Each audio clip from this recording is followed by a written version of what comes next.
Hi, everybody. Welcome back to Books and Birches. My name is Lindsay, and this is my friend Erin. Hello, everybody. Today we are going to talk about one of our other favorite genres, which is poetry. We love poetry, both of us up in this place. So we are super excited to talk about some poetry today. So yeah, poetry can be a little bit intimidating, or it was for me at least at first. I didn't read a ton of poetry as a kid, but in the last, I'd say probably 10 years, I've really grown to appreciate it. If you just want to get started in poetry, and a couple of different styles for you. So we'll jump right in. Yeah, I'm so excited. Well, the first book that I'm going to share actually is just because it holds massive sentimental value for me. And it's The Best Loved Poems of the American People. It was published in, I think, 1936. Yes, 1936. So this was my grandpa's book, and I love it because it was gifted to me when he died.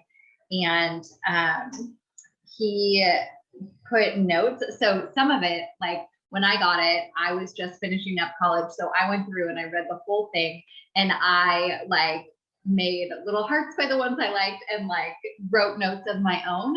But then as I was going through it, I realized that my grandpa had written notes in it as well. So there's a few little places where he just did little brackets of the date or something like that, or marked to a section of poetry. And it is just my very favorite thing ever. And it has that yummy, old book, vanilla kind of smell to it. Love that. And the cover is a hardback, but it's just so worn.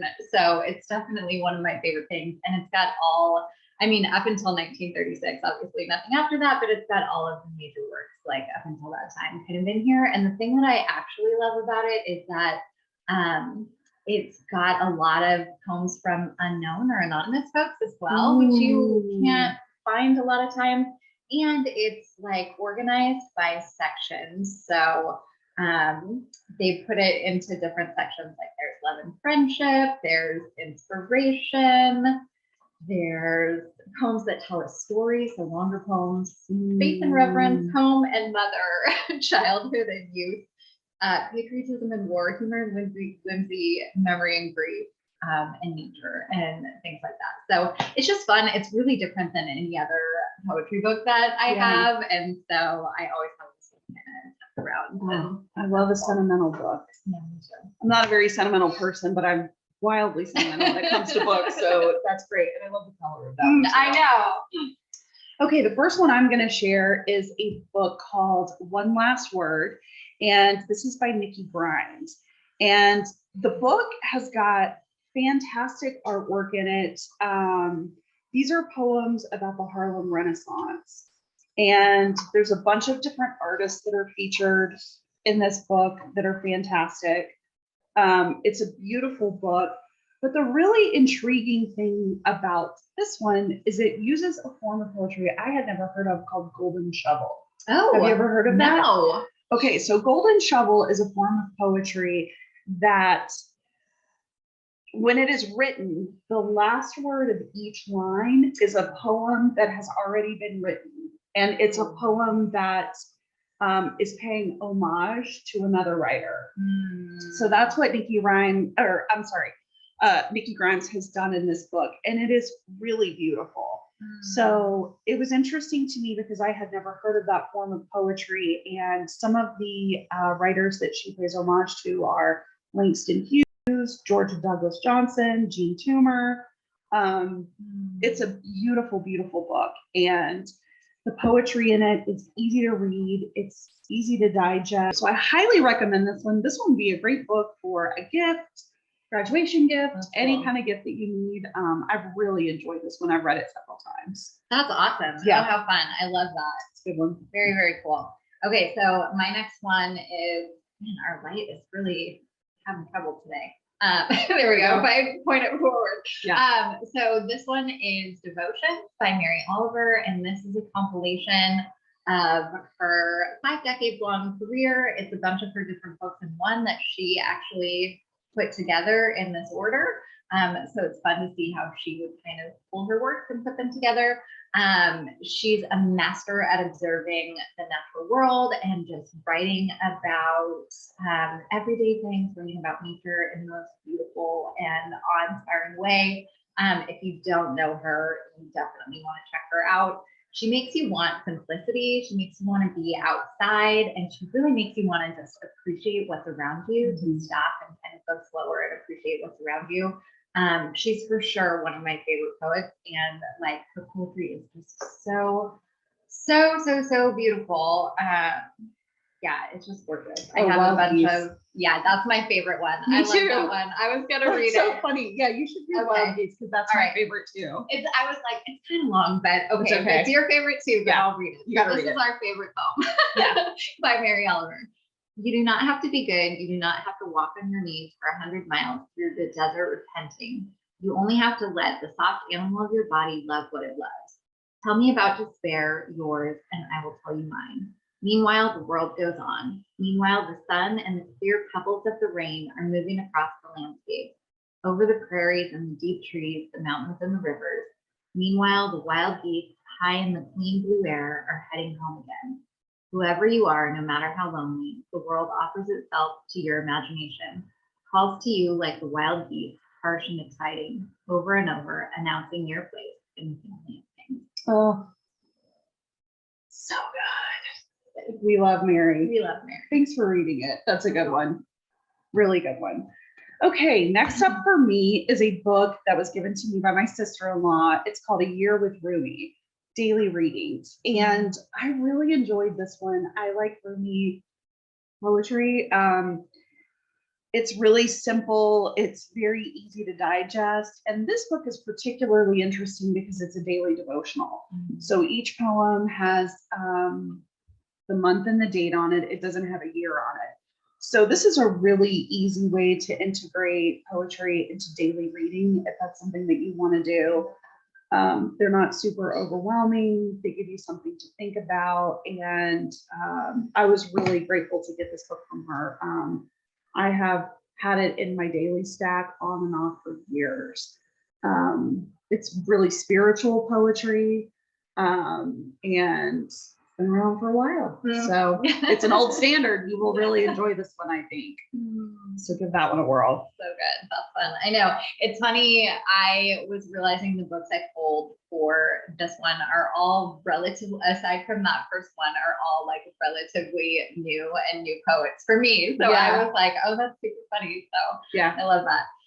Okay, so the next one I'm going to share is called Call Us What We Carry. It's by Amanda Gorman, who is the poet who performed at the 2020 inauguration and kind of made everybody's jaw drop open. She's amazing. In this book, it has The Hill We Climb in here, which is the poem that she performed that day. But this one is really, she wrote it during the pandemic, and it is really a poignant snapshot of this current moment in time, particularly in America, with the pandemic and all that we've been through in the last couple of years, particularly the Black experience of things and how she has experienced it. It explores history and language and identity. Her wordplay and alliteration are so good, like so good. I can't even explain it. She also plays around with like the structure of poems, and she does shape poetry, which I didn't know was a thing. Have you seen this?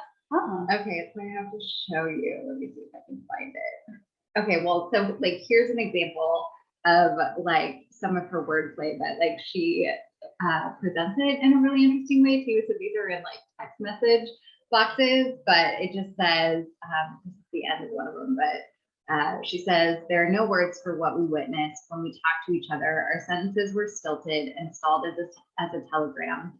Hope we are doing well, as we can be in all these times, unprecedented and unprecedented, which I was like, oh, so good. But she does that like all the time with words that sound alike or have the same beginning sounds. And then she also, shape poetry, I should have marked this page and I did not, but there's a really cool one that looks like a whale. If I can find it. Oh, there it is. Okay. Oh, wow. So she, I'm not going to be able to. Oh, there we go. Okay. Yeah. Yeah. So you actually read it, I think, this way. Yeah. But anyways, she's got a couple like that. There's one that looks like a vase. And then there's one, she just does like really interesting things. There's one that starts like really black and then gets like really white as the theme like becomes lighter and more hopeful. Like she does a lot of I think it's called, there's a name for it and I'm forgetting what it is right now, but it's like exclusion poetry where she like removes like letters and stuff. So Neat. yeah, so she just like really has a lot of like unique and interesting like things that she does with her words and like how she plays around with them and uses them. But the themes are amazing. I obviously like am tabbing the heck out of it because there's so many that I love and so many words that are like snippets of phrases and stuff that are sticking out. And I'm not even all the way done with this one. I'm still reading this one because I just picked it up the other day, but I love it. So I was like, let's go. And yeah, we love Amanda Gorman. Yeah, she's amazing. Let's see. So my next one that I'm going to talk about is called Dark Sparkler, and it's by another favorite writer of mine, Amber Tamblyn. She's also an actress. So I'm trying to think of some stuff she was in. Sisterhood of the Traveling Pants. Yes. Sisterhood of the Joan of Arcadia was another show she was in that was popular. She is a fantastic poet. Cool. I mean, she's been writing poetry since she was a kid. Okay. And this is a pretty interesting book that she's written here. This is a book about child actresses that died very early and very untimely. And it's a really interesting perspective of women in entertainment, objectification, all of those things. And there's also some really fantastic artwork in here. She got artwork from several people. Her father, Russ Tamblyn, who was an actor. Let's see, David Lynch did some art here, Adrian Tillmine. So there's some really interesting sort of artwork to look at, but each poem is named after an actress. So we've got Jane Mansfield. Let's see. There's a lot, Peg Entwistle, Jane Mansfield, Dominique Dunn, Sharon Tate, Rebecca Schaefer, Dana Plato. So this is just a really interesting book about women, and I just love poetry. I'm a huge University of London fan, so highly recommend.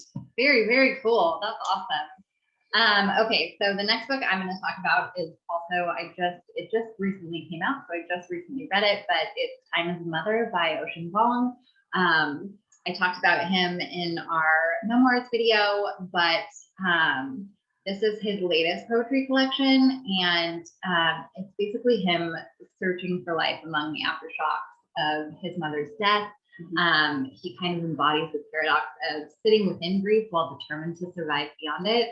His other, as I said before, like you cannot read his writing and not feel something, like you will definitely feel something. His first book of poetry, Night Sky with Exit Wounds, was very much like darker and more depressing. This one, there's more of like a hopeful bent to it. Like you can tell that he's kind of like been through some stuff, and like his mom's death hit him really hard, but now he's determined to like kind of keep living and like grab on to the life that he has and do it justice. And it was just like as all of his stuff is, it was just really beautiful. I would highly recommend picking up On Earth We're Briefly Gorgeous, which is his memoir. If you haven't read that, as it's a pretty helpful precursor to this one. It's not necessary, but it will help make like what he talks about in this one more meaningful and like easier to understand.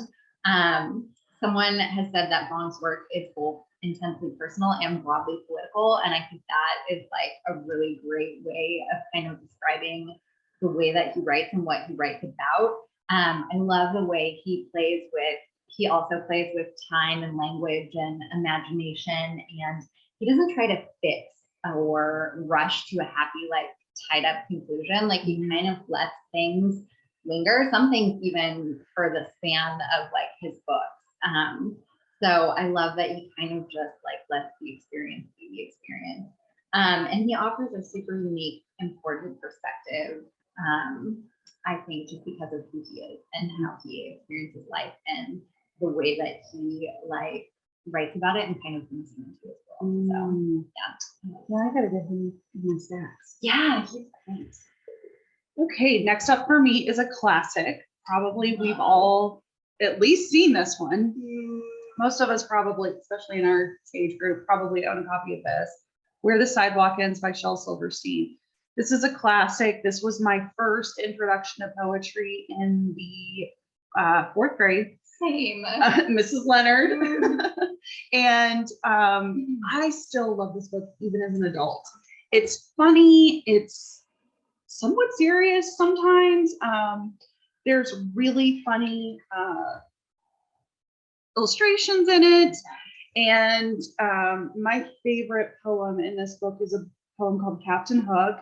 And I love that poem because my teacher passed this around in the 4th grade and let each of us pick a poem to read to class. And that's the one I got. And it's super funny. That's amazing. Yeah. That's great. Highly recommend it. Shel Silverstein.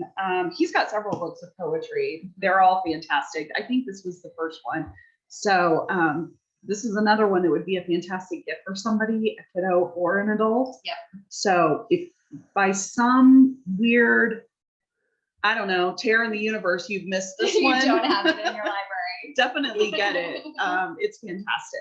I would super agree with that. So I remember one of my favorite things to do with my mom when we were younger was go to the library, because we didn't do a lot of like extra outside stuff. You know, we didn't have a ton of money, so we couldn't like go do a ton of things, but we always would go to the library. My brother and I, we would get to pick out tons of books, and I always would check out Shel Silverstein. It was my favorite. My mom would be like, "Are you sick of that one by now?" And I would be like, "No, I just keep getting it." Yeah. So, Yeah. He's like pizza or hot dogs for me. Like I never get sick of it. Yeah.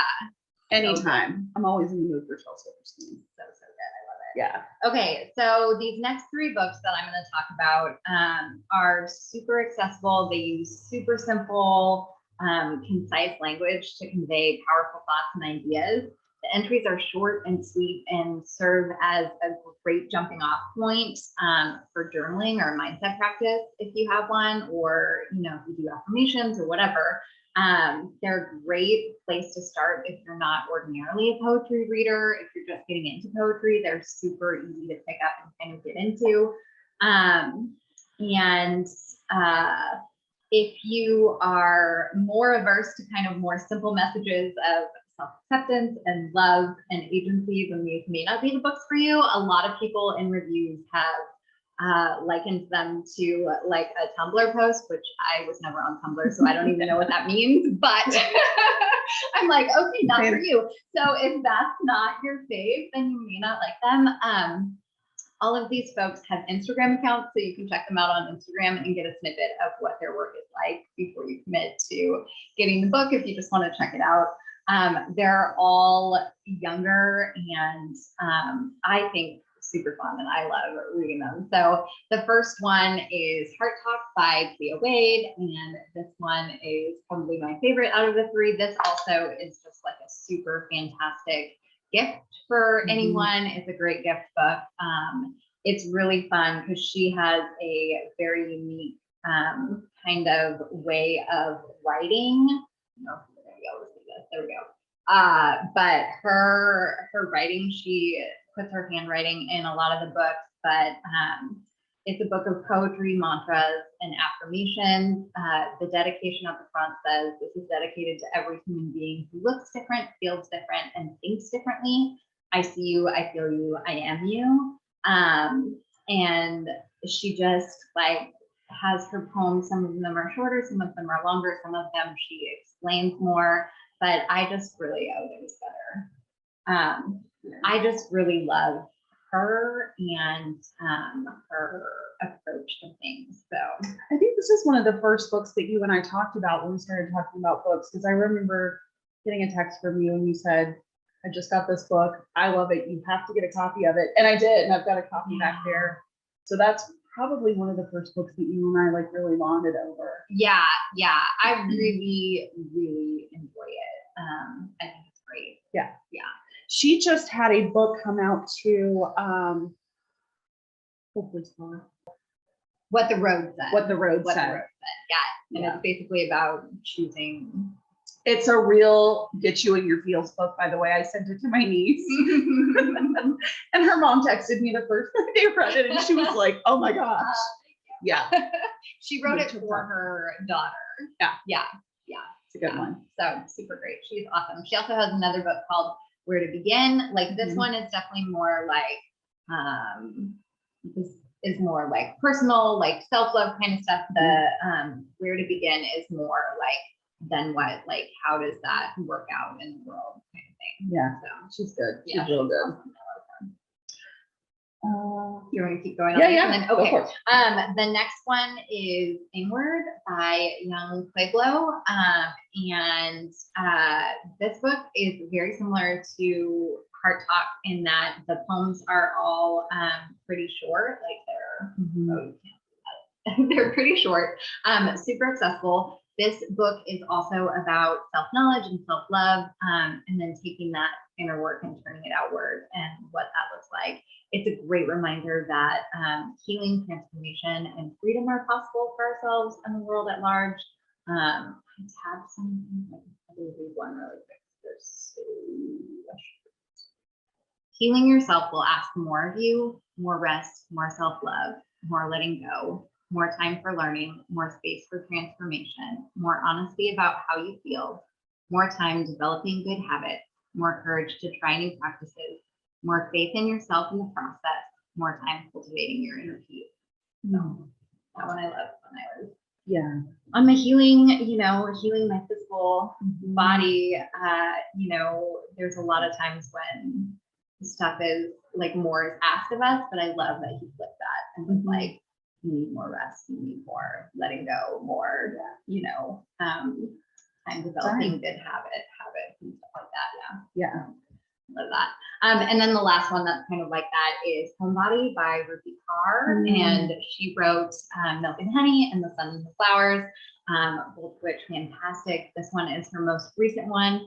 And similarly, I just love this one. It's about the past, the present, and the potential of the self. That rest is especially poignant. And she has like just a ton of really fun illustrations in her books as well. So I love that. I don't know, like there's one, but she does a lot of just like pencil and pen drawings, but all throughout the book she has illustrations to kind of go with the poems. So, I like that. yeah, it's really fun. I love having something else going on, and like it helps when they do pictures that relate to what they're writing to. I feel like it just gives it another like depth that you're like, oh, okay, yeah, like, you can kind of see into the poetry. For sure. I love that. Those are all good, really good. Okay, my next up for me is Robert Frost. Any of his books of poetry are fantastic. I've had several over the years. This just happens to be the most recent one that I bought. And I think I actually got this a couple of years ago for a kiddo in my life and didn't give it to him. Like forgot to give it to them. I kept it. Yeah. So it's really fantastic. Robert Frost writes a lot about nature, trees, birches in particular. That's his poem Birches is where we pulled part of the name for our channel here. And I have a kind of a funny tick about Robert Frost. I mean, this could probably apply to poetry in general, but I have a really difficult time reading his poetry out loud. I can read it to myself and I'm fine. But if I try to read it out loud, I start crying immediately, and I'm not sure why. It's kind of an interesting experiment, really, for me, because I'm like, there's something buried in there that I don't have access to. I don't know what it is, but Robert Frost always gets me in the feels big time. And he's also one of those poets that I feel like can be a little bit dense for people. And my advice when it comes to Robert Frost is not to think too much. Just sort of let it wash over you, sit with it for a little bit, don't spend too much time. The easier I am on myself when I'm reading Robert Frost, the more I get out of it. So it can be a little bit intimidating, but only if you're in your head too much. But Birches, best poem ever. I love it so much. Give me more Birches. Love Quietly in my head. And then my last share is a book called Salt by Nayyirah Waheed. And this is just a fantastic, it's very similar to just in terms of like style to Cleo Wade. They're very short poems. She writes a lot about what it's like to be a Black woman and her experience there. But just really profound. Like here's one that just says, sometimes the night wakes in the middle of me and I can do nothing but become the moon. She's another really good recommendation for a daily poetry practice, just to start beginning of day, end of day, whatever it is. And lovely poems. I love this book. I've given this one to people too. I want it as a gift. So poetry, we love poetry. We do love poetry. Yes, super fun. If there is a poet that you love, if there's a poem that you love, if it's short, drop it down below for us. Yeah. If not, tell us where we can find it. We always love diving into more poems and poetry. We will do that consistently on our channel. This was kind of just our getting started. Yeah. So and if you are a poet, yes, and you write poetry, oh my gosh, please, that would be so fun. leave us a link. We want to see what you've got. So thanks for coming by, everybody, and we look forward to seeing you in the comments. Yeah, and we'll see you next time. Bye.